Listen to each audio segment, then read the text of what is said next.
Hi, it's Vanessa from Fitness 23. And this is a great time of year. This is the end of August. Many people at this time of year start looking forward to maybe a fall half marathon or marathon, which would be November or December. They realize they need 12 to 16 weeks to get ready for that.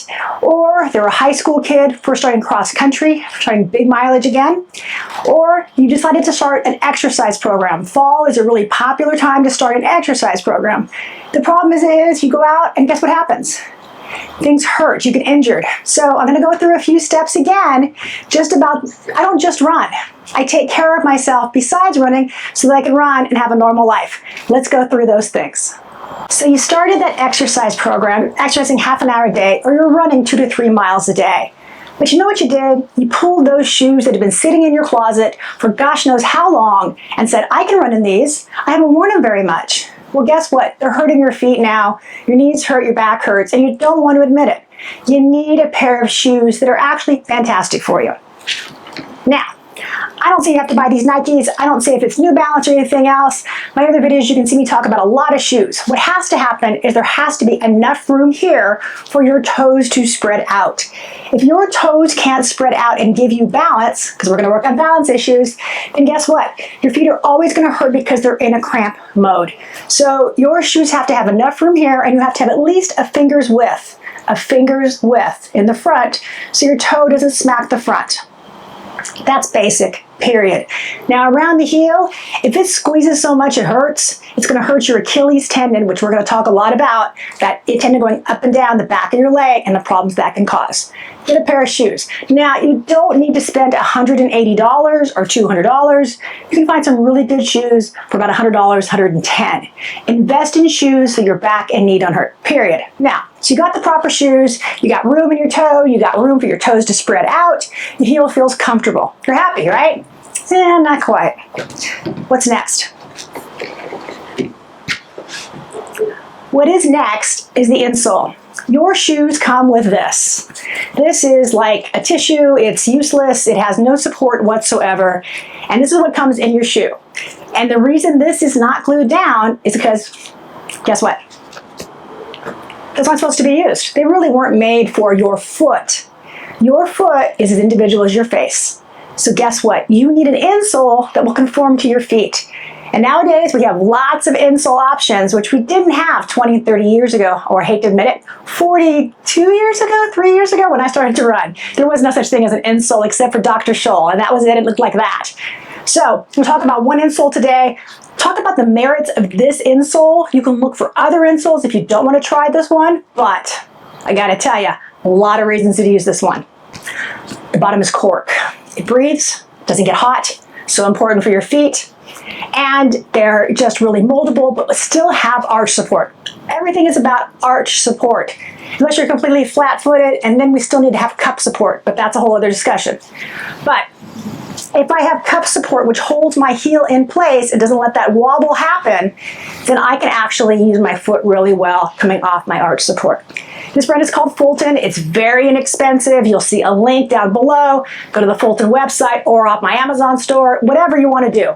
I'm just telling you, this is a great insole that you can get through the mail and delivered tomorrow to put in your shoes. They fit really well. Now, it's cork, so after, 5 or 6 hours, I found that it really formed to my feet and felt like a slipper inside my shoe. Love, love, love. Even when I'm standing all day at my other job, which is being actually a security guard. And if I have to stand all day in boots, I have to have my feet as comfortable in the shoes that I do other things in besides my running shoes. So I take care of those shoes also. Gotta be good all the way around in order to continue to run. So I'll send you a link about this.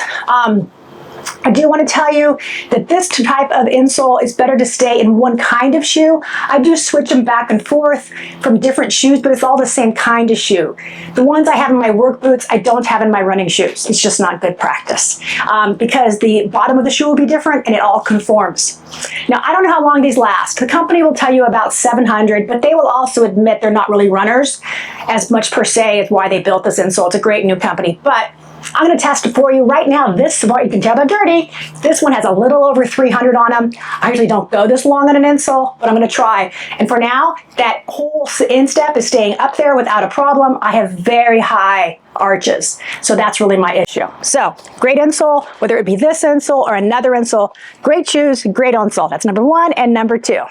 Number 3, avoid inflammation at all cost. So you finish your workout, you finish your run, and your feet are hot. Guess what they're gonna happen? They're gonna swell. You need to avoid inflammation at all cost. Inflammation causes injury. Now I use an ice pack that is made for my ankle that goes in a boot from the King brand. I will show you that brand. It is the best family brand I've ever met. And these go in your freezer. You take it out of your freezer, put it in the boot, sit there and read the news, watch YouTube, whatever you do. And you know what? It keeps the inflammation out of my Achilles tendon and my ankle so I can go about my day. If your feet get inflamed, you work, you stand, you live on those feet all day, the next day when you go to run, your shoes are going to hurt, your feet are going to hurt. It's not going to be great. Don't do that. Keep the inflammation out by every time I run, I ice afterwards. Every time I run, I ice afterwards. This is like, okay, I just ran 3 miles. It wasn't that much. I still ice because I can't afford an injury. So get some really great ice packs to ice your feet down afterwards. I'll show them to you a little bit more toward the end of the video. Okay, so what else? Socks. Let's talk about socks. I'm going to show you what you look for in a sock and all that kind of fun stuff. Now, I love socks. I love shoes. Not everything I do is for running, though. So, I talk a lot about compression socks. This is a Zensa sock. It's a brand. You can feel it's got compression in here, not too much, not too little. And I got to tell you, these socks last 4 or 5 years. Yeah, they cost 20 bucks, but they last 4 or 5 years. They keep my feet from swelling while I run, so that what? I don't have inflammation. Look at what you learned today. All right, so get some compression socks. Zensa or CEP are fantastic. And there's also other brands that I will talk about a little bit that I don't like as much. I like these two. They're really great for runners. I use them all the time. And they got great colors. All right. I wish I loved these. I don't. They're from a company called Outway. They're from Canada. I really wish I loved them. I love the graphics. It actually is a no-show sock that stood up. It doesn't really have enough compression and it doesn't stay in place as much as I would like. I have some compression through the arch, but for me, I need a sock that really stays in place when I run. I tend to run, like today was 7.5 miles, so this doesn't work for me. I love it though during the day. It's a little tiny compression and I can do it during the day, but I don't run in them. See, I take care of my feet when I'm not running too, so I do like that. Now, you can go with more traditional brands if you'd like. And Nike does make some running socks with compression. They tend to have compression up here more than in their feet. And I don't find that they really have enough compression to make me feel good. It just doesn't work for me as a runner sock. But as an after sock for my normal day, it's fine. Because I don't want that full compression on my normal day. All right, so what did we talk about so far? So we talked about you got to ice afterwards, you got to have proper socks, you got to have proper shoes. Woo! That's going to help keep you out of pain. What's next? Okay, I finished my run, and first thing I need to know, I know I need to ice. I grab that ice pack out of the freezer. The ice pack fits completely inside the boot. I put the boot around my ankle and close it up. And I leave it on for about 10 minutes or so on each foot to get my feet to not swell. Incredibly important, right? At this point, I'm drinking stuff. We'll talk about drinks and other options of drinks later on. I don't want to hit everything into one video. This is the most important thing that I do after every run, even before I do some dynamic stretching, which I'll actually discuss in another video. Just do this first, and I switch this off, go take my shower, whatever. And underneath my desk, I also have something else. I have this small green, and I'll have links to everything, of course, underneath my desk. And it's because I want to roll the bottom of my feet. That bottom of your feet has just thousands of compression points, thousands of nerves, and I don't even think about it, honestly. I'm running all the way to the top, all the way to the bottom, and you can use a regular traditional roller if you prefer. I find it doesn't work as well because it rolls around, and I like the way that this ridges feels. It's a hard piece of rubber. Gosh, guys, spend $7 or $8. You're spending hundreds of dollars on running shoes, right? You can afford a small roller like this underneath your desk to really take care of your feet. Now, all of that stuff honestly doesn't take me 2 or 3 minutes of my life to take care of my feet. These are the things I do, I suggest, to really actually be able to run successfully.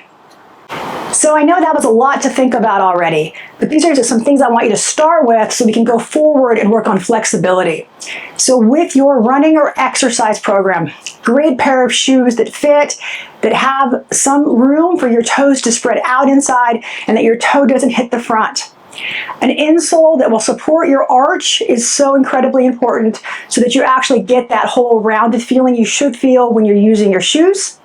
Socks that are compression socks when you're running, icing afterwards, and rolling those feet. Keeping your feet out of pain is going to keep you exercising and running. The next video I do, I promise, will be all about how to keep flexibility in your body to avoid injury. Because I got to tell you, I'm 57. I run 7 to 8 miles a day. I work 80 hours a week. So I got to tell you, I got to stay out of injury, and I love to compete. Any questions, just let me know. I'm always happy to answer any questions you have. And I promise within the next week, I'll get one about flexibility for your feet out. Have a great day. See you soon.